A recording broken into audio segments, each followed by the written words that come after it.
Welcome to another episode of It's All Been Trucked Before. This time, 11001001. Yeah, we're getting more binary than ever on It's All Been Trucked Before. You know, a way to break out of being binary, it's all been written, it's going on, the competition, you got a month to get in there. And what's the theme? What is it? They're frightened of jumping in case they survive. They're frightened of jumping in case they survive. Almost like our buddies we meet in this episode, 11001001. I remember them kind of being frightened. They are frightened. They're worried about their home planet. You saw it. Check it out. Listen to the episode. Then go write your story for It's All Been Written. Get in it this year. And while you're at it, go to IABDpresents.com. Check out some of the old It's All Been Written ones. Get those. Some cool. You can get it rather than digital. You can get a bound actual edition in your little hands. Something the guys in 11001001 kind of know about on It's All Been Trucked Before. Welcome out to It's All Been Trucked Before, Skeleton Crew. This is Steven. Jimmy-Jerome. We were going to have more hosts, but for this episode, we decided we could only have two. That's because it's binary. Binary. Do you want to be 0 or 1? I'll be 0. Okay, I'll be 1 then. We're talking about the episode 11001001. First impressions. It was a weird episode. It took a while to get where it was going, but I didn't hate it. I didn't hate that fact. I thought it was weird but interesting. It looked great. We got to see a lot of... there were a lot of different elements to it. It didn't get real deep. For a while, I thought it was just going to be, as you put it, a Kirk story about Riker in the holodeck. Sure. It was kind of that. It was. And some of it was just... We knew that, obviously, the Binars are going to be involved in something. And I thought their story was interesting. So overall, I liked the episode overall. I wouldn't say it made me jump out of the building, but it was a fun watch. I don't have fond thinking on this whenever I think of this episode. Yeah. But yeah, it wasn't as bad as I remembered it. I enjoyed it. Yeah. I wouldn't call it horrible. I wouldn't call it great. I think it's somewhere in the middle. Yep, I think so too. Yeah. I thought it was just going to be nicely weird, and then it finally went somewhere, and there were a few interesting sci-fi aspects. The story of the Binars was kind of interesting, but... I mean, honestly, I think there were a lot of great parts to it. I think this is one of those cases where it was less than the sum of its parts. I think that's fair to say, yeah. As much urgency as there was in the episode, it didn't feel like there was any urgency. Well, maybe that's because Riker and Picard leisurely strolled through the corridors instead of running. That's a perfect... I mean, I didn't even remember Kirk running, but they're not. That's a perfect analogy for this episode. Yeah, it seemed like, nobody was in a hurry to go anywhere or do anything. Which makes sense. At the beginning, it felt like a shore leave episode. We're at Starbase 74, which is a lot of star bases, which makes sense. Mm-hmm. When they said 74, I'm like, man, I remember them just being like 11 or whatever, being the highest. Well, that was the original. Right. They built a lot more. It makes sense that there would be, I mean, I don't know how many Air Force bases the U.S. has all over the planet, the planet Earth. But I bet it's a lot more than 74. Or Air Force, Naval, and bases, I guess I'll just say bases. But I thought it was interesting. I Googled Starbase 74 just to look at it. Apparently, we'll get several more references in the series. Oh, okay. But the first time I tried to Google it, I accidentally typed in Starbase 73. Mm-hmm. Plenty of results on that, too, on the Memory Alpha. So, I don't know if they just stuck in. I did think it was interesting. They noted that this was in Sector 001, which is the same sector Earth is in and the same sector Vulcan is in. But it was in orbit around the planet Tarsus. So, it's near Earth and Vulcan, but it's not, like, right there. I thought there was some Tarsus in the original. Maybe I said it wrong. No, I think you said it right. Tarsus 4... Is that where the Horda was? Was the Horda. I thought so. No, it was where Governor Kodos was. So that makes sense there would be a colony near Earth. Okay. Because that's a close sector. And this was Tarsus 3, I think. Right. Okay. So this was, near that area. Glad to see that system bounce back from Kodos. Yeah, it did. So we started out, first thing I thought was, where's Deanna Troi? Again. Yeah, was she not in the last episode? Angel 1. Was she in Angel 1? I can't remember, but she's been out of another one recently. She's listed, yeah, you're right. And she was listed in the IMDb listing, but that's they're just listing everyone that regularly does it. But yeah, I think this was the period where Maria Sirtis said she thought she was being pushed out of the show, and I can see why. Yeah, and I think we talked last time about, I don't know if it would have been the same here, that she would have figured out what was going on too soon, in theory. Yeah, I don't think that would have necessarily worked for this, because she senses emotions. Yeah. And I'm not sure the Binars have much emotion. I don't know what they have. Yeah. They have, like, computer brains. So I don't think. I mean, there wasn't anything for her to do in this episode, but was there really much for Crusher to do or more for Yar to do? But they still were in it. I liked it. I mean, I don't know. I don't know that I like that Troi set out of it. I get why she thought she was being pushed out. Right, I do too. Also, Majel wasn't the computer voice in this episode. She's listed on IMDb, but it was a man. I thought the one voice was her, and then there was the other one that was him. So there were two different ones. Yeah. Okay. Which is confusing. Yeah. But I noted, I'm like, I think that's Majel. But yeah, then there was a guy who was like, what do you need? The space station, which originally was supposed to be like a new design of space station, is just the space dock from Star Trek 3, The Search for Spock. Okay. They said they actually, I guess this was a budget thing, superimposed the Enterprise D over the original Enterprise. Oh. Which you'd think you'd see the struts in the cells because of the different shape. Right. But apparently they just edited the footage for Star Trek 3. Wow, because I was thinking these effects look amazing. Yeah, they're film level effects. They did show a lot of the same shots in this show. Because I was like, because I wrote down Starship porn as well. So that makes a lot of sense. Yeah, but it was the same Starship porn. Same angles, same shots over and over and over again. Yeah. The music was borrowed from it as well, of course. Yeah. It was the next gen theme. But that last bit where the Enterprise is like back in the starbase, it felt like it did. Yeah, it totally was movie. Like, oh, we've seen this. It's a cool space station. I like it. It is. I liked it then. I like it now. Yeah, it looks great. We started out with the docking sequence, and Riker and Picard's like, Riker, well done, all of you, well done. I'm like, yeah, really? It felt like in the pilot when he had Riker separate the ship, but he didn't really do anything. He just said, do this. Well, and they did it. And Riker's sitting there very casual, and I'm trying to think, like, he was really focused on saying good job to everybody. Yeah, and it seemed like for no reason. Yeah. That was the thing. I thought it was going somewhere, but it didn't. I mean, like, a couple scenes later, he tells Will Riker, well done again. Right. And there was nothing in that scene. Right. Like, he wasn't even docking his ship. Right. I didn't know.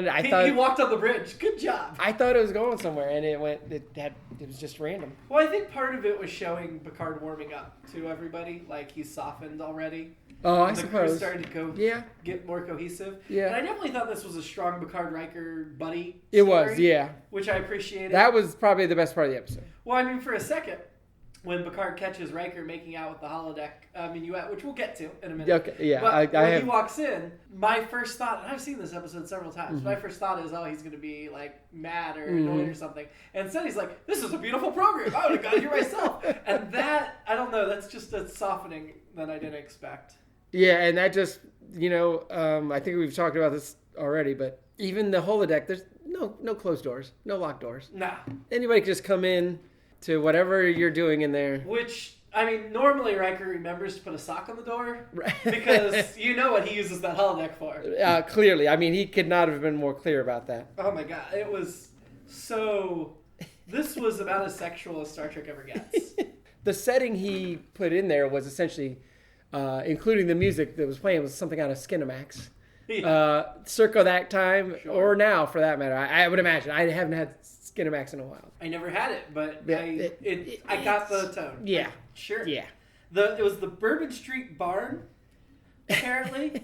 2 a.m., 1958. But, I mean, that feels kind of specific, but then, like, there was a big crowd, then there's no crowd. Let's call it intimate. Let's make her sultry. Yeah. Blondes don't go with jazz. He says... It was inappropriate. I think that, again, this goes back to, like, Riker's like, I use a holodeck, I'm getting laid. Because... Well, even his language, and a bone for me. Yeah. I know I'm in a trombone, but still. When he's like more intimate, it's like, what? Oh, I thought, okay, maybe 5 or 6 people hanging out. Nope. Just one person. I'm like, that's just weird or creepy maybe not creepy. He's there by himself. He can do whatever he wants. I mean, the band was there. Yeah. That African American, the bass player, yeah, looked like for the first when he was first watching Riker watch Minuet, he looked like that was his girlfriend. Riker better step up. Right. And then when he spoke, it was friendly, but I was still. Well, and I thought when Picard came in, they were setting up another kind of triangle or whatever. I made a dirty joke I won't repeat here. Oh. But let's just say it has to do with French landmarks. That's right. And I thought it was going to be a triangle of sorts, and it wasn't. But it was more of it was like the really good girlfriend who wants to make herself liked by your best friend. Yeah, and that's what it turned into, which is actually more interesting. Sure. And kind of cool. And it even made her more of the perfect girl, too. this girl can't be real. Right. Which they have those conversations about how real she was. And But, that was the other line I think you commented on when we were watching, which was when Picard's like, how far can this relationship go? He must ask every girl he meets in a holodeck the same question. Are your safety protocols on? Or Yeah, do we have exactly. the adult upgrade? Yeah. Is this a PG-13 program? No. There were the cheesy pickup lines. What struck me about Minuet more than anything, though, was the... Oh, and also the bar was smoky, even though nobody was smoking in it. That was the other thing. I thought somebody should be smoking. Somebody. I guess network television, I don't know. Yeah. But Minuet was super self-aware, and we haven't had holodeck characters like that yet. We will in the future. Her self-awareness did totally make sense to me. I couldn't figure out if it was a Binars thing or...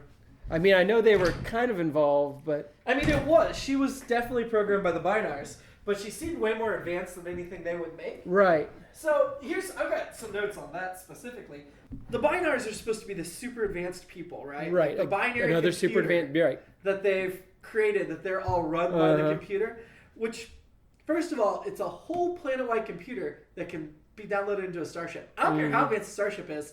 That tells you that planet's not that advanced a computer. That's what it would seem like. And also, it operates on binary. Yeah, but I think it was 1988. This is really techie kind of talk, binary. I mean, only the really techie people will get this, but now it just feels retro. Like, it does. This planet's cute because they're a backwards system we've advanced beyond. Yeah. Let's preserve them.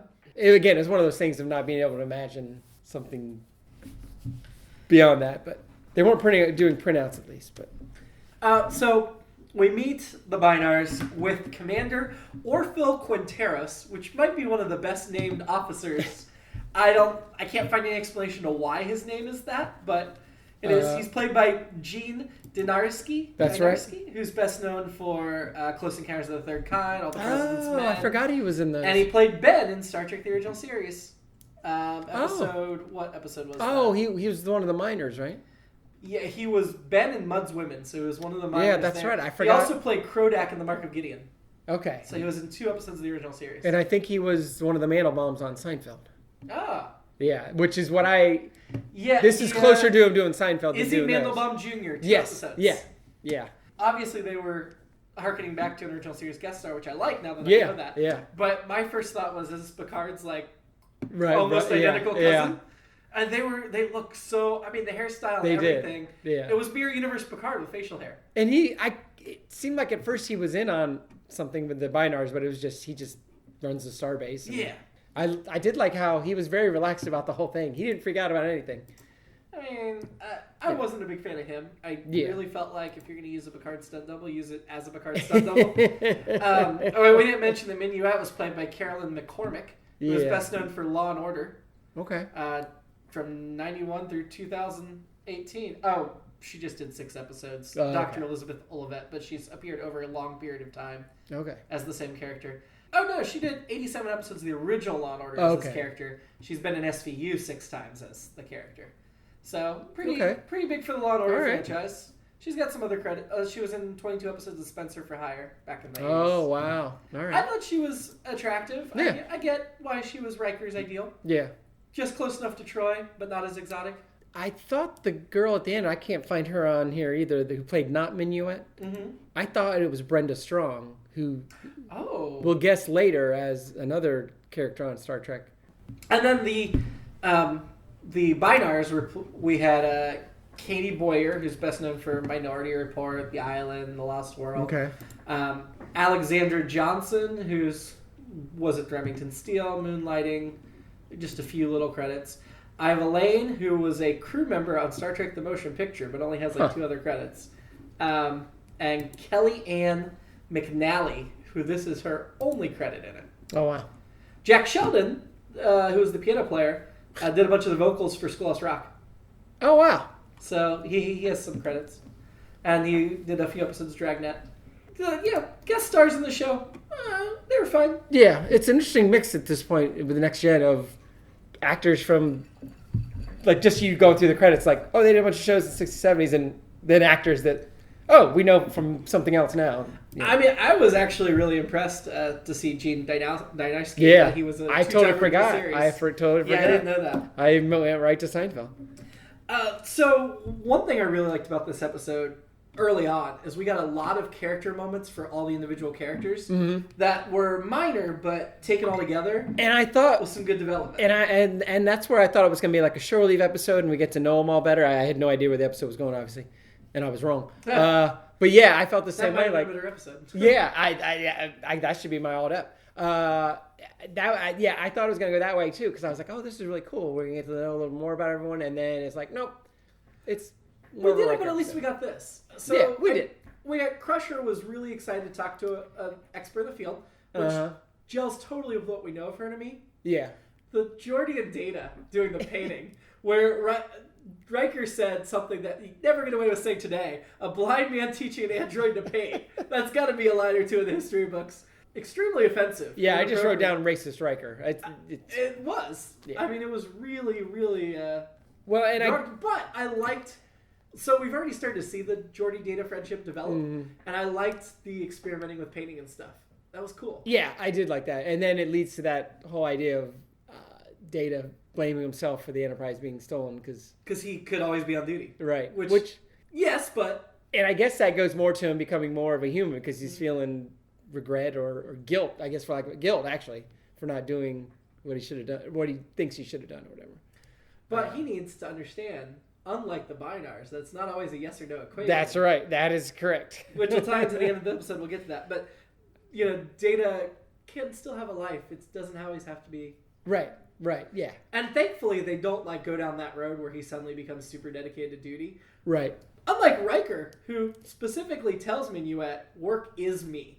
Well... He needs to have some work-life balance, doesn't he? He says the thing where he's like, I'm not good at planning my off time, and then that's followed by everybody being like, oh, we're doing this, yeah, we're too busy, so it's like, okay, I guess I could just go in the holodeck and have sex. I mean, I think that's the only thing he does besides I think he has sex in the again, it goes right back to that. It's like he's not good at hanging out with other people. He's not good at planning his off time. If it had gone on a few more seconds, that sock would have been on the door. Just I think you're totally right. But then we got my favorite little bit, I think, was the Parisa Squares conversation and Worf's thing about what is the point of winning if you don't keep scoring, whatever that was. And it sounded so serious, and then Yar, and I'm like, that's not the Worf I know. Yeah. And then Yar said he was joking, and I buy it. I'm pretty sure he was joking in that moment. Okay. But it's the first time we get to see him joke.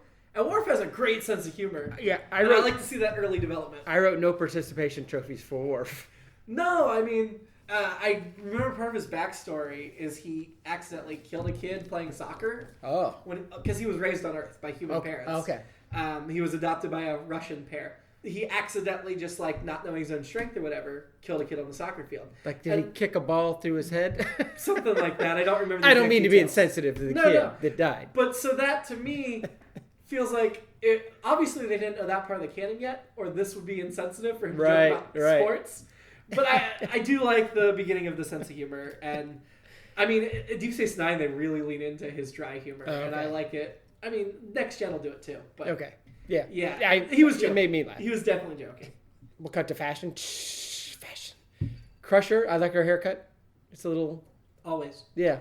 It's shorter, but it still looks great. Can't look bad. So far, you are correct. Great hair. Yeah, whatever they do with it, anytime they do anything with her hair, it looks great. What do we think of the Binars? I thought it was a little simplistic of a design, but that makes sense for who they were. It does. They looked a little like... It looked like an original series costume. For sure. Yeah, or something out of Quark. Which won an award, an Emmy, or was nominated for an Emmy for costume design. Yeah. That was one of the better aspects of Quark. It reminded me of also. For original series, it reminded me of something Baylock might have worn in Corbin Might Maneuver. And once they finally found him, they seemed like kids wearing alien masks or alien ET things. But I like the sounds they made when they communicated. I thought those were cool. I mean, that or makes transfer sense for the data. Yeah. And that their little pack helps. So. Yeah, I wish they'd been more interesting in general. I mean, I think their story was kind of interesting. At the end, not until then. Yes. And I think this is where I don't remember this episode fondly, is I like all these character moments for our main crew, but the Binars themselves are pretty not till the end do they really get a moment, because up until then, it's just their communication's like, okay, and you finish each other's sentences, and that's cool, and okay, you're binary, we get it. But yeah, up until then, it's like, what are you guys doing here? I know that's supposed to be the big reveal, but it's not even that big a reveal, really. I mean, the explanation for the way they think and that it is they only saw an either or choice, I wish that had been more explored. Yeah. I mean, I know that's hard to explore because it seems like a simple concept. Right. But I don't know. I feel like you could explore I more agree. of that. I agree. Back to fashion, sorry. Before Joe. that was a lot of great off-duty clothes. Yeah, I wrote... And I love the Parisa Square uniform outfits. Yeah. I wrote lots of guest stars, but yeah, I was the same way. We've complained so many times about, oh, you're on this planet and there's 15 people on the whole planet or the whole starbase. Mm-hmm. When they evacuated the starship, when they... That's where all their walk around budget the went. starbase. So not building a new starbase. Yeah. Yeah. Yeah, and there were plenty of people, and I thought that was great. And then, everyone, a lot of great fashion. Well, and even all the people in the room of the starbase that looked out over the Enterprise. Yeah, I like that cut too. I mean, I know it was the space dock thing, but I was like, oh, all right, we're hiring some guest actors for this one. Yeah, I really like that too. Again, it made it feel like there's two ways to do that world building. It's like okay, and they do a lot of that obviously, but just making it look like a world that people live in and a bunch of people and seeing different people, diversity for lack of a better term, not just different races and everything and different species. It was still almost all human, unfortunately. Yeah, that's unfortunate, but I think we've seen more alien crew members in other episodes, and they weren't here. Yeah, and that goes to another one of my points. Is I know we mentioned exactly where Riker went. I guess it makes sense because he only goes there to get laid, but always to an Earth spot. When people go on the holodeck, it's always the Picard.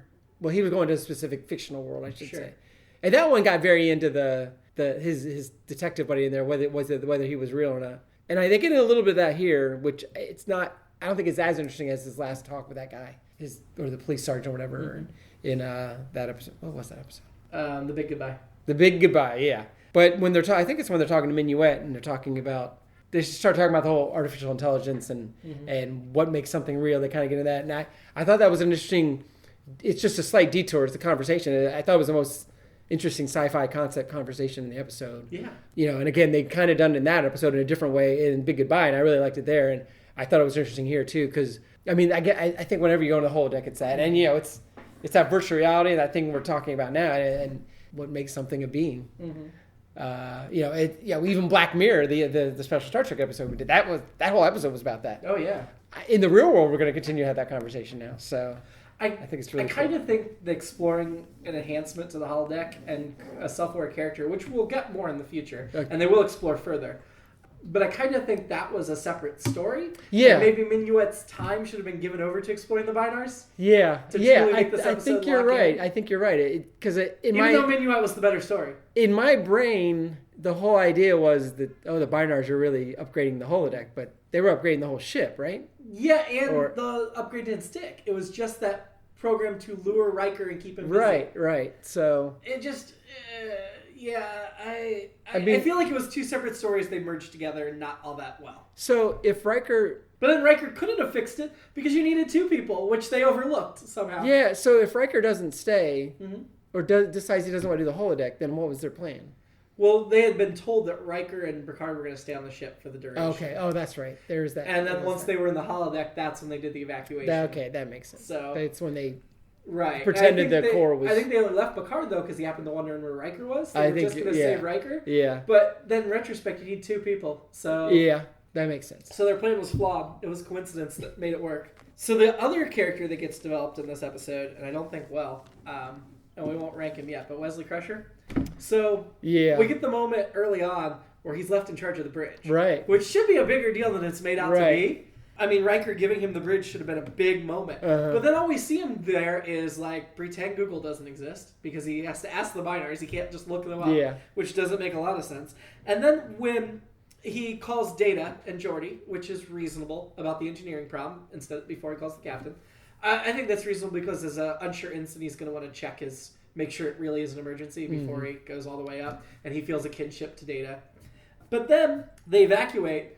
If you notice, there's a whole line of people ready to beam out. He's on a pad with a couple of children beaming off. Yeah. If he's in charge, I know by this point he's kind of sent over to Data. Right. But as the person that was still running the bridge, you're last one up. I thought it was weird that they had him leave too. And maybe I didn't think it was weird. I just thought he should have been at the back of that line, Right. making sure everybody else is off. Is it because he's a kid, quote unquote? Yeah, but again, he's the one in charge of the collar. Right. You'd be last. Yeah, that makes more sense. So that was kind of dumb. Huh. The dumbest thing in this episode was the self-destruct sequence.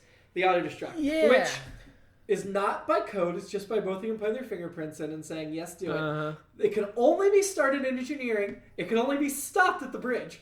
So you better be able to access both. It has to be exactly 2 people. It can only be for 5 minutes, no other time sequence. Right. And then they still don't run between the 2 because they're very leisurely. It just had a lot of stupid rules that I don't think carry on to any other time we see this auto-destruct in Star Trek. And it was another one where it didn't feel, and I know I complain all the time, like I'm sick of them self-destructing the Enterprise and movies and everything, but still, at least every time that happens, I do feel some urgency. This time it was like, nope. And then they're just like, you know what? Hey, cancel that order. Cancel that order. It was an afterthought. It wasn't a plot point. It was. Yeah, it was just like, it was almost like padding. Again, that's another 2 minutes we could have spent on something more interesting, like the binars or whatever. Well, I just think the rules they made up for it were arbitrary and made no sense. Yeah, I agree.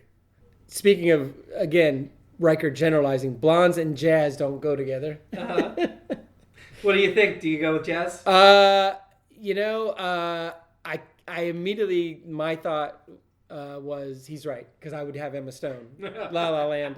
So yeah, he's right, and I thought he was going to go with a redhead, but he didn't. But that's what I think goes with jazz. Emma Stone, La La Land, better choice than Minuet. I will give you that. Yes, yeah. Even though in La La Land she hates jazz. So my alternate episode now is it was Emma Stone in the holodeck instead of Minuet. I know she would have been a small child. Yes, that's a better episode for me. That's even better than mine. Mine was, and she sings. That's true. My alternate episode is about the not Minuet girl at the very end.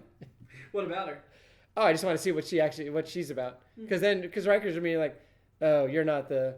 Well, anything with any port in the storm.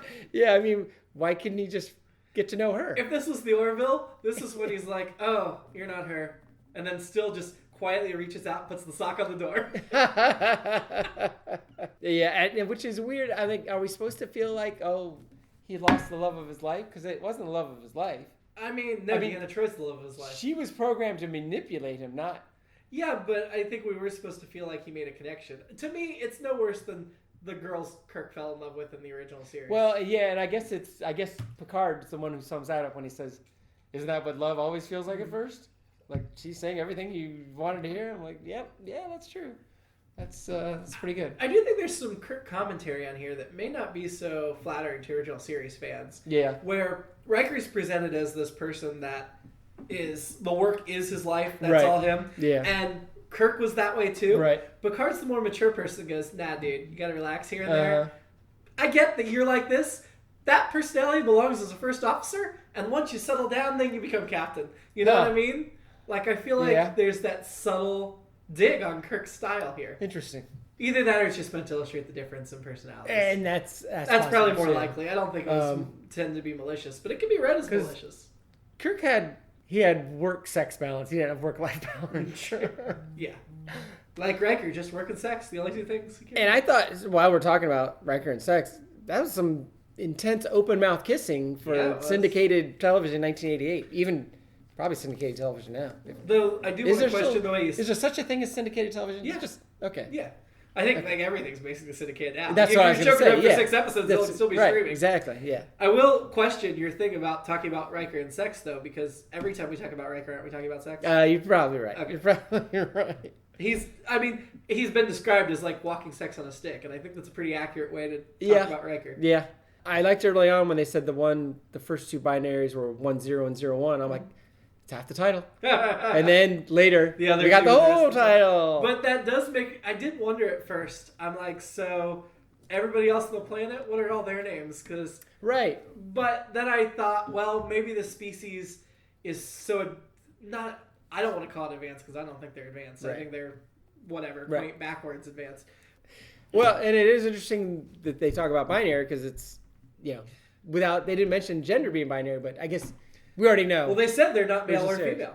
They established Yeah, it's not binary. That in doesn't make this any episode. sense. Damn it, come on. The one binary race, gender's not binary. We've been told. I thought it was canon. Gender is universally binary. I do want to see a spin-off series where where a Binar brings the number 2 to their planet and see what happens. I don't really want to see that. I would like to know a little more about the Binar. I would have liked to see the Binar's planet. I think this is the only time we ever see him. I'm sure. I don't think they ever come back. I'm sure. In any of the Star Treks. But I do like at the end. I do like their line about when they're like, "Why didn't you just tell us? You might have said no." I thought that was very funny. I mean, it was funny, but the explanation held up. Like Oh, they yeah. only think Yeah. of terms of yes or no. Yeah, I really like that aspect. Picard figures out immediately, like, oh, well, this is what happened.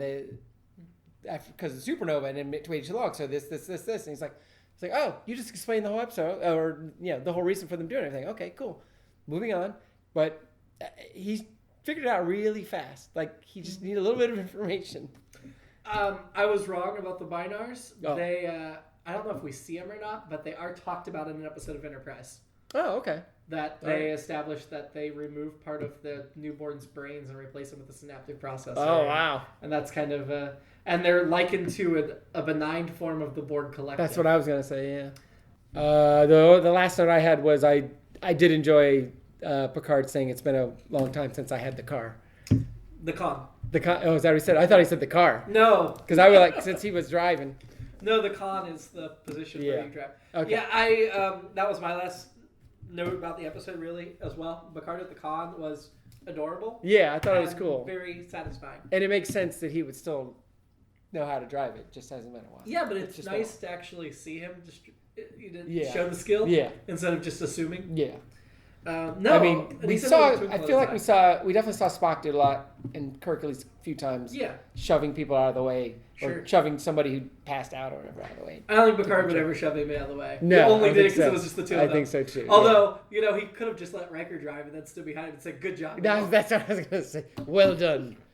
Well done. I will say on a personal note, I could not have been a more proud papa because we were watching it. And Zoe, who's now 2.5 toddled pretty in, awesome. sits on the couch with us, is engrossed in the Star Trek. Described the theme song as cool. She really liked the Enterprise zooming, and then looked at me and said, "Where's Spock?" Unprompted. Just want to know where Spock was. Love her referencing the original series. I mean, I will forgive a 2.5-year-old for not understanding the difference between the original and next gen. I just was very impressed. It was awesome. So it's pretty cool. I'm glad I could be here. In a couple of you were the only witness besides myself. In a couple of years, we'll get around here to share. That's thoughts, right. But maybe by Voyager, she can. There you go. Talk of Janeway. So let's go with you said that was your last note. Yeah. Let's do the annoyance scale. He didn't bother me. I give him a 1. He didn't bother me this episode. Really? Yeah. I mean, I thought he might, but he didn't. I was really bothered with the lack of Google and the abandoning ship first. So I was going to give him like a 5. So I guess we'll put him at a 3. All right. Who was your annoying person? The 1001. Which one? 10. 10. Tell me what the difference was. He's the one who talked first. Or, sorry, I can't say he. It. They. They.